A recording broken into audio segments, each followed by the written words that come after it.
eu gostaria de pensar juntamente com os irmãos das implicações relacionais da morte e ressurreição de Jesus Cristo, né? Que implicações nós temos para os nossos relacionamentos, seja o meu relacionamento na família, como pai, né? No caso das irmãs que estão aqui conosco, como mãe, como filhos, como patrão, como empregado, né? Como, então, nós temos que implicações a morte e ressurreição do nosso Senhor tem para nós? Já pensou sobre isso? É isso que a gente vai estar pensando hoje à noite. E vamos para Filipenses, capítulo 2. Paulo respondeu a essa pergunta, né? E nós vamos ver a resposta de Paulo. Filipenses, capítulo 2, verso 1 a 11. Abra aí a sua Bíblia. Quando Paulo escreveu essa carta aos Filipenses, a igreja estava padecendo, a igreja em termos gerais, ela estava padecendo por muitas dificuldades, né? Hoje nós temos aí a pandemia, mas naquela época havia a perseguição do Império Romano, muitos cristãos morrendo, muitos cristãos sendo presos, né? Sendo torturados, sendo mortos nas arenas romanas, e muitos líderes cristãos já haviam sido martirizados. Tiago mesmo já havia sido martirizado. Então a igreja passava por aflições externas, mas também aflições internas. Haviam pessoas de dentro da igreja que estavam causando muitas dificuldades, levando falsas doutrinas, né, heresias, levando discórdias entre os irmãos. E é aí então que Paulo escreve aos Filipenses, e a mensagem central de Paulo aos Filipenses é que a cooperação mútua dos crentes que estão satisfeitos em Cristo e cada vez mais satisfeitos em Cristo, mesmo em meio às duras provas em que eles estavam padecendo, isso contribui para o crescimento do Evangelho. Essa é a mensagem central aí de toda a carta. E nós vamos ver o que Paulo, então, especifica nesse texto de Filipenses 2, 1 a 11, quanto ao relacionamento. Ele vai falar da morte, vai falar da ressurreição de Cristo, e vai falar que implicações esse fato histórico tem para a vida dos crentes, para os relacionamentos entre os crentes. Então vamos ao texto. Esse texto ele tem 3 partes, o verso 1 até o verso 4, o verso 5 até o verso 8 e o verso 9 até o verso 11. Nós não vamos lê-lo todo de uma vez, nós vamos ler a cada parte dessa, tá ok? Mas você já pode anotar aí a mensagem central desse texto. Em poucas palavras, Paulo vai dizer que Jesus é Deus que se fez servo e por isso recebeu a glória. Jesus é Deus que se fez servo e por isso recebeu a glória. Então, seus discípulos devem segui-lo. Nós vamos entender essa mensagem através dessas 3 partes que eu mencionei agora, ok? Então, vamos lá. Primeira parte, verso 1 até o verso 4. Acompanhe a leitura comigo. Portanto, se há algum conforto em Cristo, se há alguma consolação de amor, se há alguma comunhão no Espírito, se há alguns estranháveis afetos e compaixões, completai o meu gozo, para que sintais o mesmo, tendo o mesmo amor, o mesmo ânimo, sentindo uma mesma coisa. Nada façais por contenda ou por vanglória, mas por humildade. Cada um considere os outros superiores a si mesmo.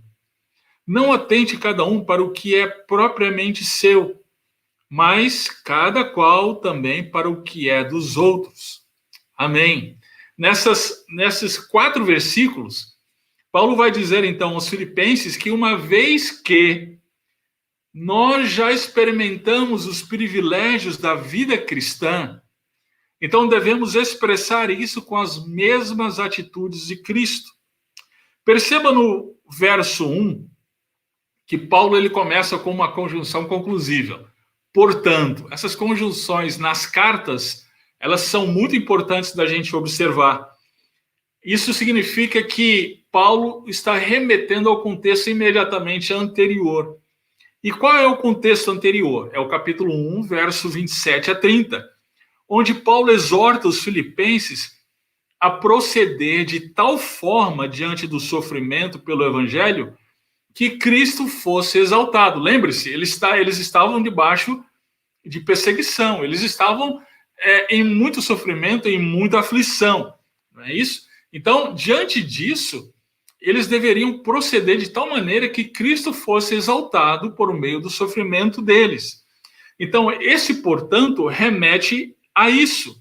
Então, a exortação que se segue a essa orientação está fundamentada exatamente nessa questão, ok? Ou seja, em outras palavras, uma vez que nós experimentamos os privilégios da vida cristã, então devemos expressar esses privilégios com as mesmas atitudes que Cristo teve, né? Vamos dar uma olhada, então, como é que Paulo coloca depois do portanto.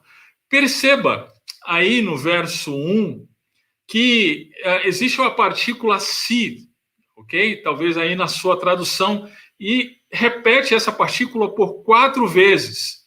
Essa partícula ela pode ser melhor entendida traduzindo como uma vez que, né?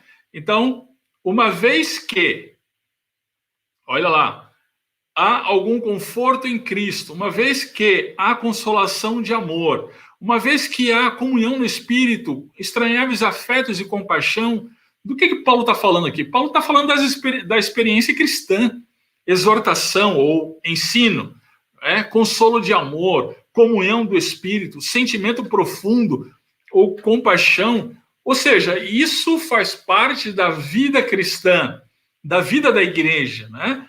Os filipenses já tinham experimentado isso, os filipenses já tinham isso. Ele não exorta o que ele vai exortar para que eles alcancem isso. Não. A exortação de Paulo aos filipenses é fundamentada naquilo que eles já tinham na experiência cristã. Eles já experimentavam a comunhão mútua do evangelho, né? Ora, uma vez que isso já era realidade, então, aí vem a exortação, ok? Então, tenha isso em mente aí. Bom, ele segue a exortação, né? Uma vez que essa realidade já é presente na vida de vocês, uma vez que vocês já experimentam, então, da comunhão do Espírito, do ensino da palavra, do consolo mútuo, bem, uma vez que vocês já experimentam disso, então, e aí agora vem a exortação, vivam de acordo com as atitudes de Cristo. Que atitudes ele menciona? Olha lá, vamos ver o verso 2. Primeira atitude, a unidade. É interessante como ele coloca aqui de uma forma que chama a nossa atenção. Olha, o mesmo modo de pensar e repetindo a mesma expressão, né? O mesmo. Então, olha só. O mesmo modo de pensar, o mesmo amor, o mesmo ânimo, pensando a mesma coisa. Então, a primeira atitude que Paulo está se referindo aqui é a unidade. A segunda atitude está na sequência aí. Olha só, ele usa aqui de os técnicos literários vão chamar isso de paralelismo antitético. Que negócio que é esse? Olha lá o verso 3. É quando a segunda linha, ela traz o inverso da primeira linha. Olha só o verso 3. Não façais nada por rivalidade, nem por orgulho. Aí vem a conjunção adversativa. Mas com humildade, e assim cada um considere os outros superiores a si mesmo. Ok? Então, a segunda atitude é humildade. A terceira atitude, ele traz a mesma técnica aí com a conjunção adversativa. Olha lá.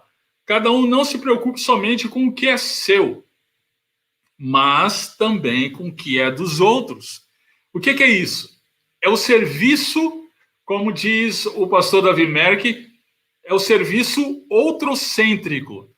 É o serviço não voltado em nós mesmos, mas o serviço voltado para o outro. Ok? Então, essas são as 3 atitudes que Paulo ressalta aqui: unidade, humildade e serviço. Serviço outrocêntrico.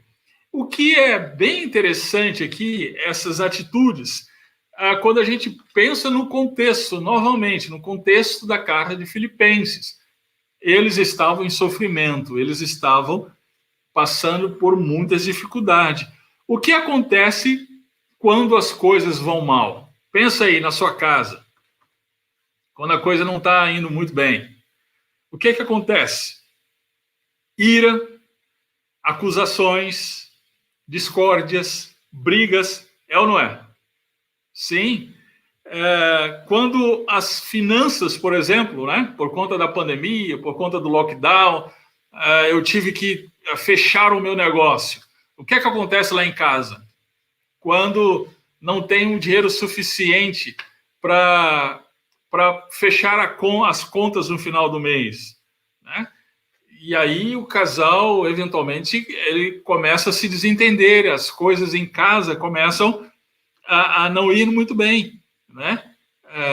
Diante das adversidades, quando a adversidade nos bate à porta, o que acontece são atritos.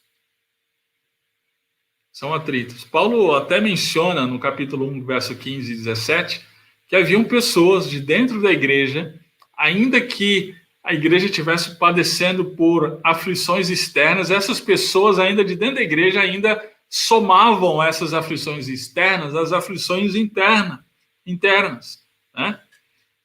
Agora, perceba que a atitude que Paulo exorta é quanto à unidade. Entre os cristãos deve ser diferente. A unidade, a comunhão entre nós, queridos, não é determinada pela situação externa. A comunhão e unidade entre nós não é determinada se temos lockdown ou não, se temos pandemia ou não. A comunhão e unidade entre nós é determinada pelo sangue de Cristo, pela morte do nosso Senhor e Salvador Jesus Cristo, que nos fez um. É isso que determina, e não situações externas, né? O que acontece quando as coisas vão mal? Acontecem atritos, mas não entre os cristãos. É interessante também que quando acontecem, estamos debaixo de aflição, de dificuldades extremas, sempre aparece um salvador, é ou não é? Sempre aparece aquele dizendo, olha, eu tenho uma solução, eu consigo, eu posso, eu faço melhor. Quando nós olhamos, então, para as dificuldades, muitas vezes, por exemplo, quando olhamos para a dificuldade do outro, a gente normalmente diz, olha, eu faria diferente, eu teria uma atitude diferente, eu teria recursos, né, até intelectuais, para tomar decisões diferentes, né? E é bem interessante, então, essa exortação de Paulo, né, em relação à humildade. Cada um considere os outros superiores a si mesmo. Eu sei que todos nós, cada um de nós, teríamos uma solução melhor do que o outro em relação à pandemia. Mas Paulo está dizendo aqui, cada um considere o outro superior a si mesmo. Entre os cristãos, entre nós, não existem salvadores. Só existe um, que é Jesus Cristo, o nosso Senhor. Ninguém pode usurpar o lugar dele na igreja. Não existe entre nós aquele que se apresenta como ou brilhante, ou estrategista, ou visionário.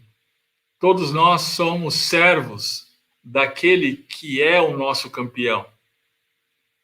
Quando acontecem coisas ruins, quando padecemos, quando sofremos aflições, queridos, sim, há atritos, sim, existem salvadores, né?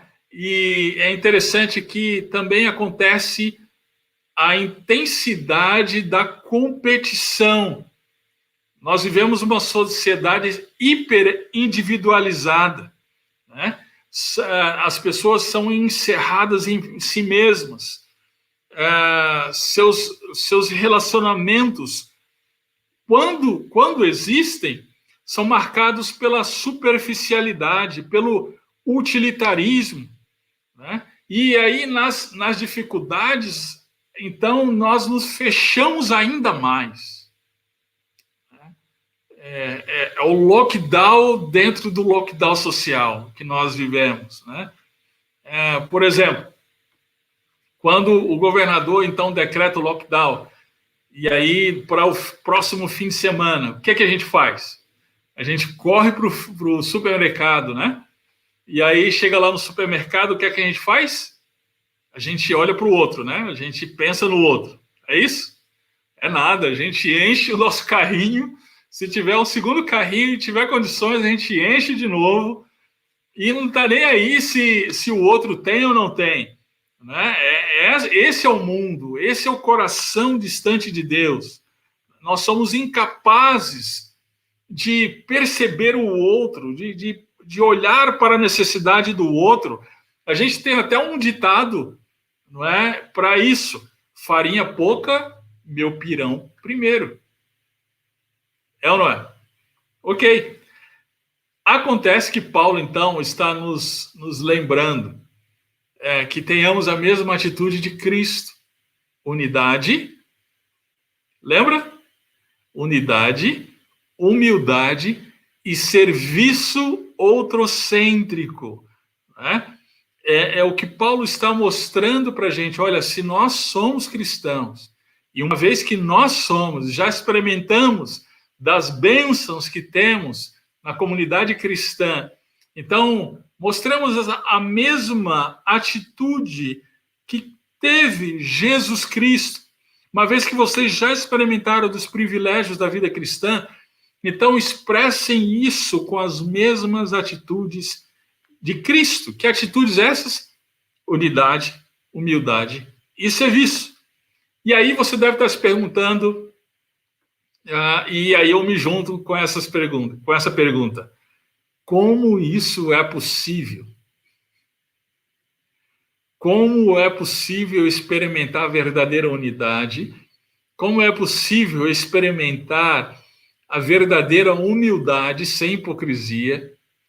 E como é possível experimentar o verdadeiro serviço mútuo voltado para o outro? Paulo vai dizer, é o versículo 5 até o versículo 8.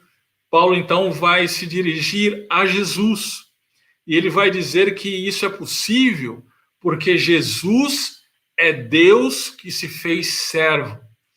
Isso é possível por conta da morte do nosso Senhor e Salvador Jesus Cristo. Vamos ler, então, verso 5 até o verso 8. Olha lá. De sorte que haja em vós o mesmo sentimento que houve também em Cristo Jesus, que sendo em forma de Deus, não teve por usurpação ser igual a Deus, mas fez a si mesmo de nenhuma reputação, tomando a forma de servo, fazendo-se semelhante aos homens. E achado na forma de homem, humilhou-se a si mesmo, sendo obediente até a morte e morte de cruz.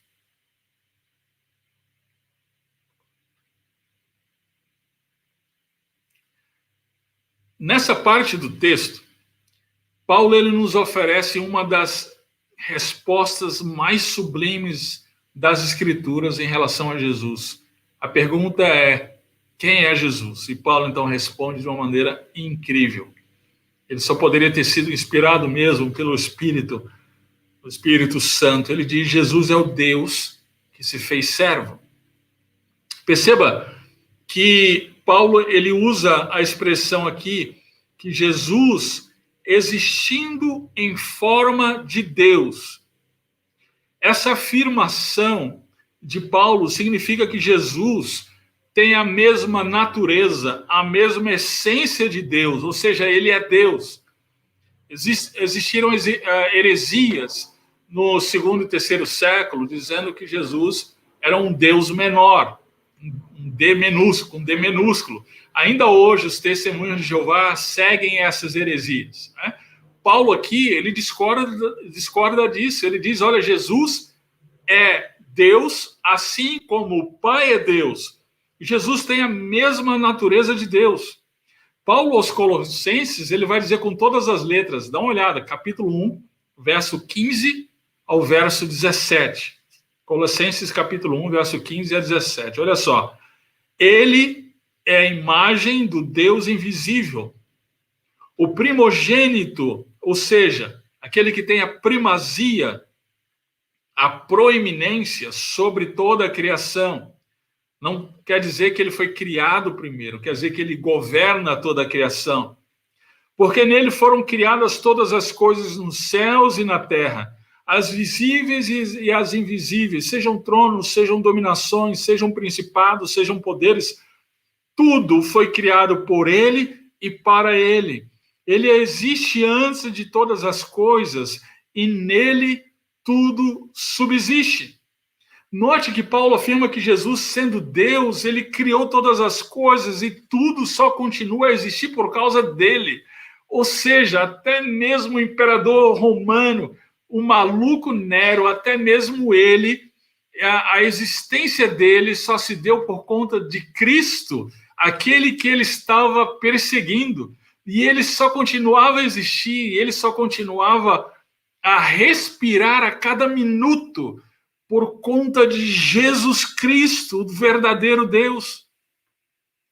Agora, com isso em mente, perceba no verso 7, que Paulo afirma que Cristo esvaziou-se a si mesmo.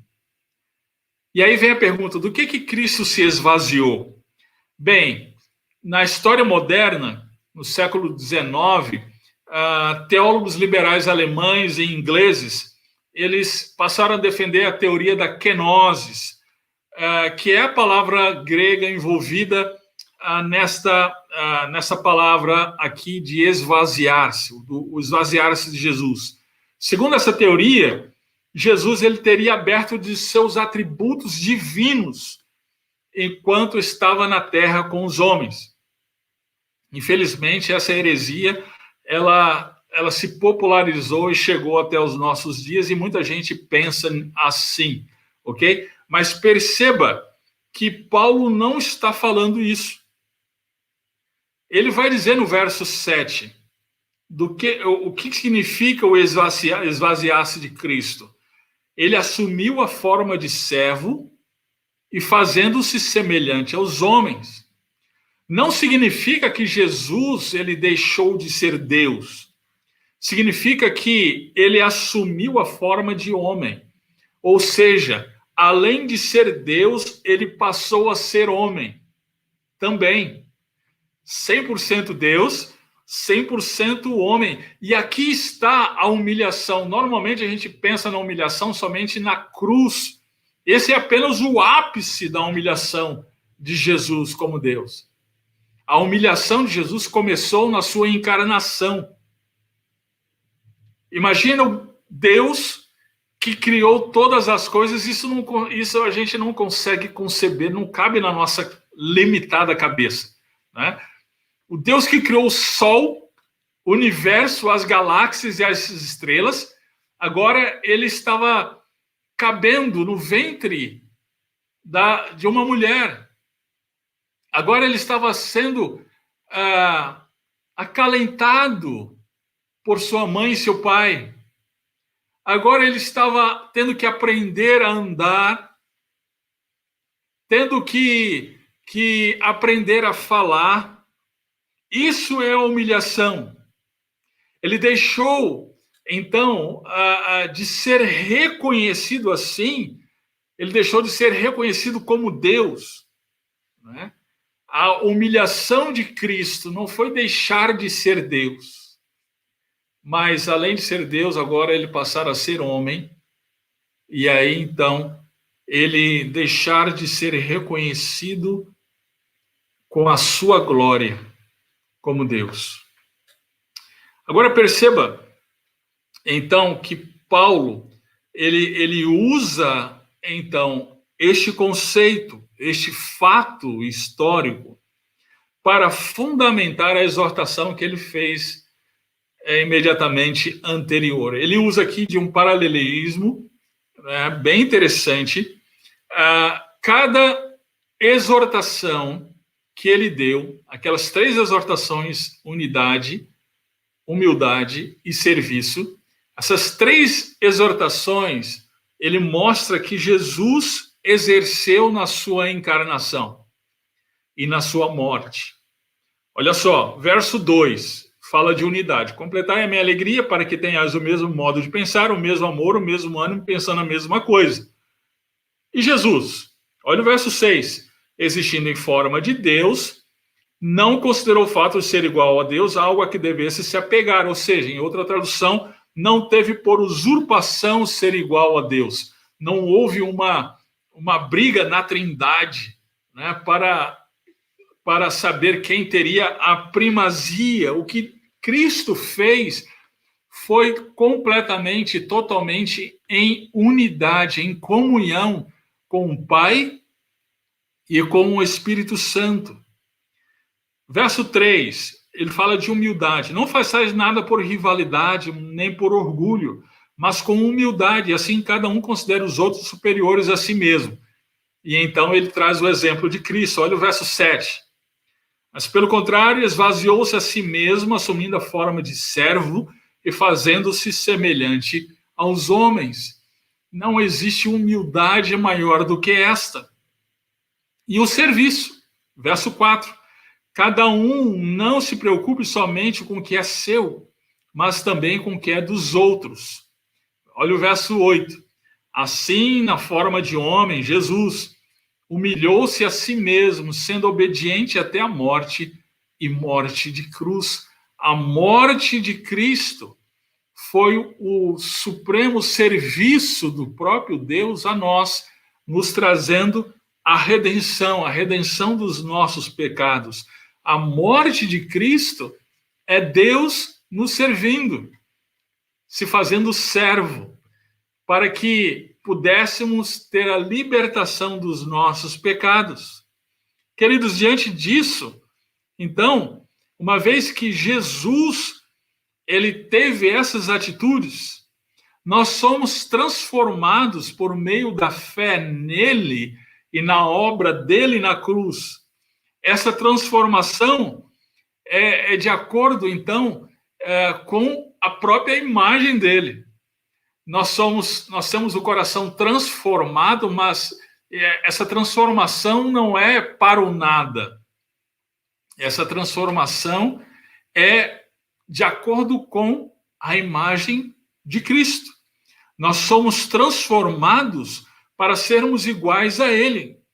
Por isso que Paulo vai dizer, tende em vós o mesmo sentimento que houve em Cristo Jesus. Ou seja, hajam de acordo com a transformação que o coração de vocês tem experimentado. Queridos, o verdadeiro Deus se fez homem e servo. Como nós deveremos, então, proceder? Infelizmente, nós, sendo meros homens, normalmente, o que nós queremos é ser deuses. O verdadeiro Deus, ele se fez homem. E nós, meros homens, queremos nos fazer deuses. Eu me lembro do pastor Bill Mills, alguns anos atrás. O pastor Bill Mills, ele foi o fundador da missão parceira do Prega Palavra nos Estados Unidos, a Leadership Resources.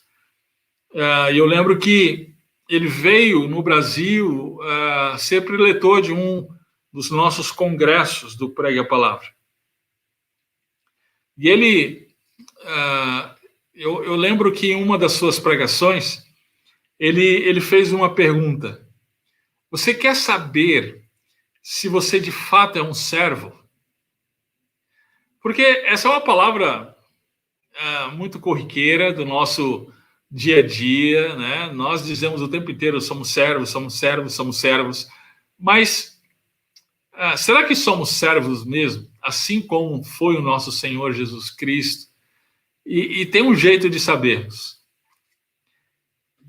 Como a gente reage? Responda essa pergunta aí para você mesmo. Como a gente reage quando as pessoas nos tratam como servo? Como que a gente reage?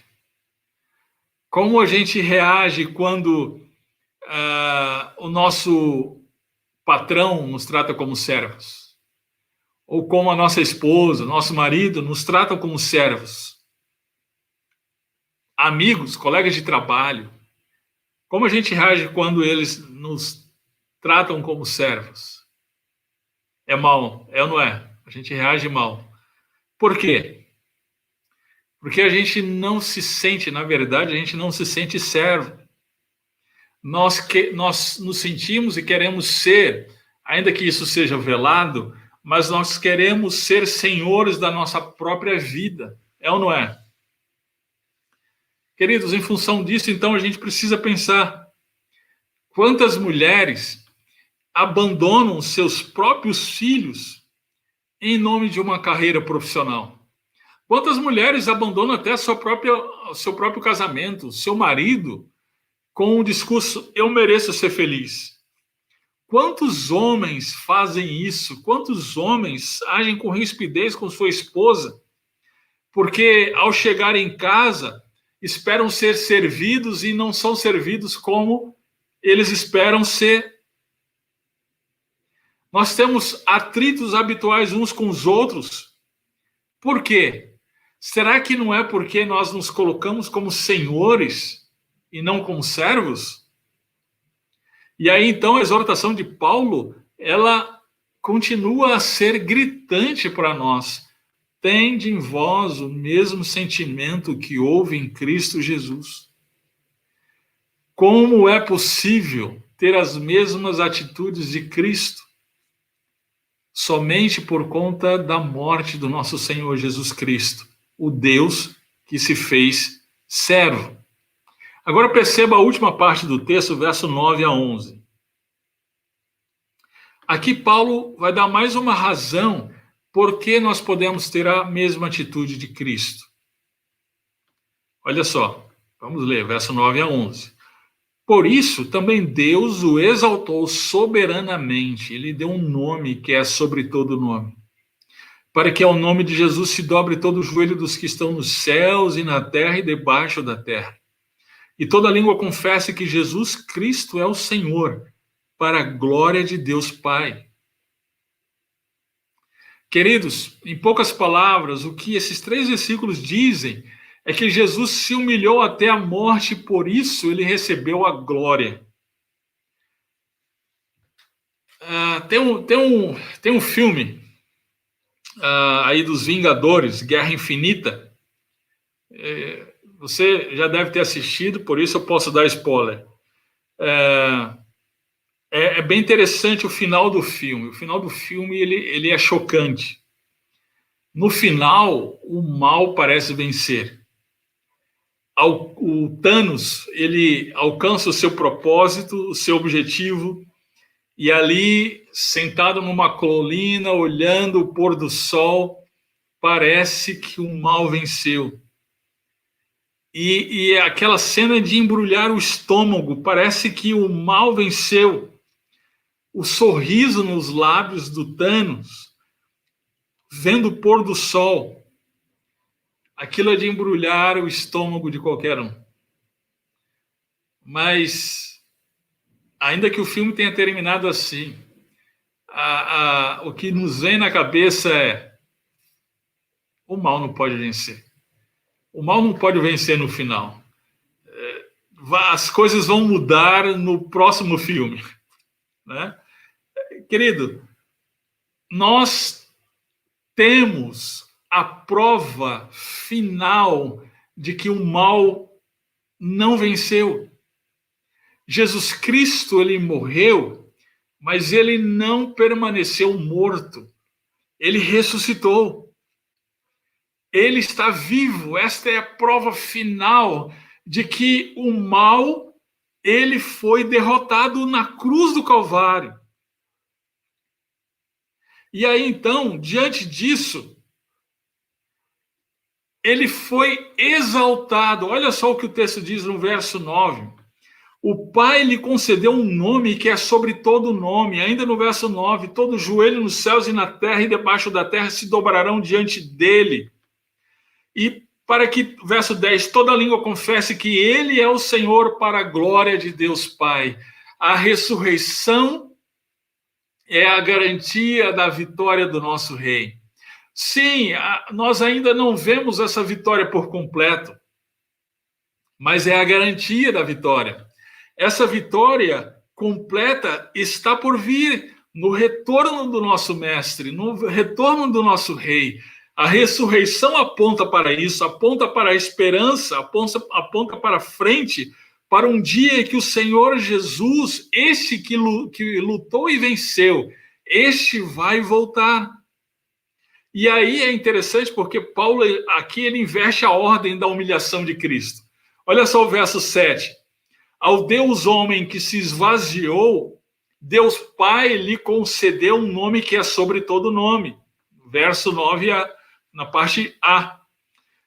Na sequência, na parte B, ao Deus homem que serviam em humildade, Deus Pai lhe concedeu o domínio, no verso 10. Ao Deus homem que serviu até a morte, Deus Pai lhe concedeu o senhorio. Queridos, a cruz foi a vitória do Rei. E essa vitória que foi bradada na cruz, ela tem repercussões na ressurreição do Rei. E essa tem repercussões ainda maiores nas nossas próprias vidas.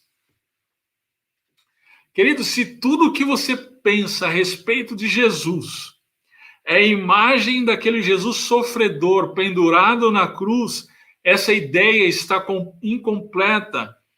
Ele sim sofreu pelo meu e pelo seu pecado na cruz, mas ele não ficou lá, ele ressuscitou e está sentado no trono ao lado de Deus, do Deus Pai, acima de todos os governos, de tudo que está aos seus pés na terra.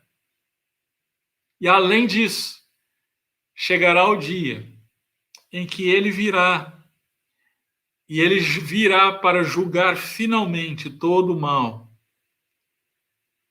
E todos reconhecerão o seu domínio. Paulo, no capítulo 2, no verso 10 e 11, ele vai aludir à profecia do Salmo 22. Esse Salmo 22 aqui é muito interessante.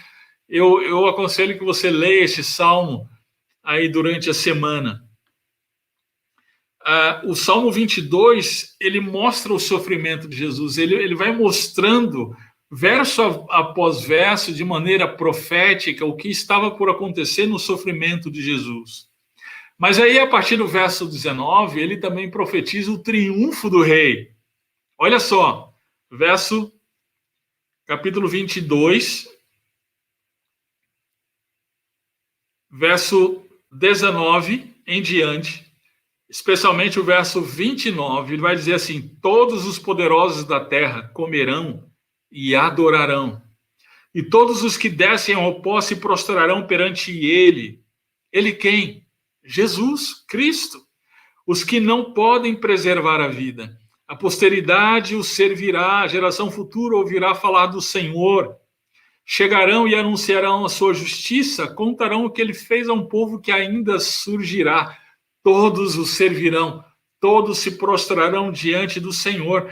Foi essa a revelação que João teve na ilha de Pátimos, em Apocalipse capítulo 5, verso 13, ele vai dizer: ao que está sentado no trono e ao Cordeiro seja o louvor, a honra, a glória e o domínio pelos séculos dos séculos. Ou seja, haverá um dia em que todos estarão diante do trono daquele que é Deus, mas se fez servo, tomando a forma de homem, Todos reconhecerão o seu domínio, até mesmo os que o rejeitaram e seguem o rejeitando. Isso, queridos, é esplêndido. Isso nos traz conforto, nos traz esperança. Aqueles que são os súditos do rei e sofrem agora por conta do rei. E aí, queridos, ele nos convida a sofrer com ele. Mas, além disso, ele nos convida também, por sua graça, a participar do seu triunfo. Assim como nós somos chamados a participar dos seus sofrimentos, nós também somos convidados a participar da sua glória. Veja a oração, por exemplo, de Jesus, a oração sacerdotal, no capítulo 17 de João, no verso 24. Ele diz assim: Pai, meu desejo é que aqueles que me deste estejam comigo onde eu estiver, para que vejam a minha glória, a qual me deste, pois me amaste antes da fundação do mundo. Queridos, as atitudes de Cristo são possíveis em nós por conta da morte e ressurreição do nosso Senhor. Jesus é Deus que se fez servo e por isso recebeu a glória. Seus discípulos, então, nós devemos segui-lo nas suas atitudes.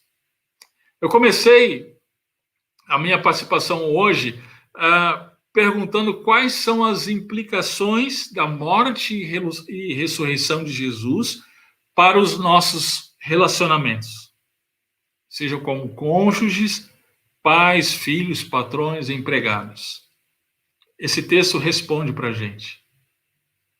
Jesus é Deus que se fez servo e por isso recebeu a glória. Então, as nossas atitudes devem ser as atitudes dele. Diante disso, uma vez que nós somos servos do Deus que se fez servo, nós somos discípulos daquele que se fez servo, como então isso deve se aplicar na prática do nosso dia a dia?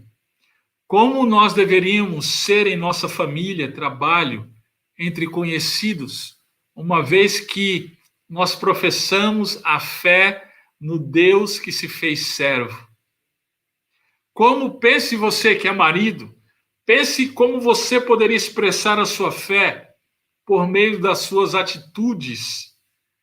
Atitudes essas que refletem Cristo. Eu penso que liderando a sua família em amor sacrificial, não a uma liderança despótica, tirânica, como nós vemos no mundo hoje. Não, uma liderança conforme o caráter de Cristo, deixando de lado hábitos egoístas, não é? E se desgastando para o bem, em prol do bem da esposa e dos filhos. Pense você, minha irmã, você que é esposa, como você poderia expressar a sua fé no Deus que se fez servo, Jesus Cristo? Eu penso que se submetendo à liderança de seu marido em humildade, não se colocando de maneira superior a ele. Como você que é filho, como você poderia expressar a sua fé por meio das atitudes de Cristo? Como você poderia expressar a sua fé no Deus que se fez servo? Bem, servindo aos seus pais, servindo aos seus pais com dedicação, não pensando somente em seu próprio bem-estar de maneira egoísta, de maneira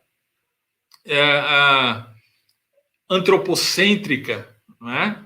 Centrada em si mesmo, mas voltada para o outro, assim como Cristo fez. Você que é patrão, como você poderia expressar a sua fé no Deus que se fez homem, que se fez servo? Não seria servindo ao seu empregado com generosidade? E você que é empregado, como você poderia expressar a sua fé no Deus que se fez servo? Não seria servindo ao seu patrão com honestidade, sem roubar o tempo que foi combinado, né, fazendo as coisas com dedicação, ainda que ele não mereça. E tudo isso se aplica, queridos, à nossa relação na igreja, como nós podemos expressar a nossa fé naquele Deus que se fez servo entre nós, na nossa vida como igreja. Não seria com unidade, humildade e serviço, assim como Cristo fez? Perceba, gente, então, as implicações éticas, relacionais da morte e ressurreição do nosso Senhor Jesus Cristo. Queridos, nós, em meio a tantos desafios que vivemos na nossa época, e cada geração vive os seus desafios, como nós somos, então, tentados o tempo inteiro a desanimar. Nós pensamos, por que imitar a Cristo? Será que vale a pena lutar pela unidade na igreja? Ser humilde, servir até mesmo aqueles que não merecem, servir aquele irmão ranzinza, servir aquele irmão que está sempre reclamando de tudo, né? Será que vale a pena? Queridos, nós temos que olhar para a morte e ressurreição do nosso Senhor, que nos leva para o que está por acontecer. E o que está para acontecer é o completo e total triunfo do nosso Senhor Jesus Cristo. Agora nós vemos um suposto triunfo do mal, a escalada da maldade, as forças das trevas avançando e o povo de Deus sendo perseguido, injuriado, caluniado. Mas lembre-se, não para sempre. A gente sabe como será o final. O Senhor já nos mostrou. Haverá o dia em que o nosso rei, que veio como cordeiro, virá como leão. E quando ele se manifestar dessa forma, seus inimigos mal perdem por esperar. Então eu quero encorajar você, meu irmão, a viver de acordo com o caráter do nosso Senhor Jesus Cristo. Que triste vermos tanta gente brigando, tantos cristãos, tantos irmãos brigando na internet. É um pastor defendendo o lockdown, é um pastor condenando o lockdown, e aí um ataca o outro. Que triste. Nós precisamos nos lembrar do nosso Senhor Jesus Cristo e viver em unidade, humildade e serviço para a glória do nosso Rei, aquele que venceu, que vive e que voltará.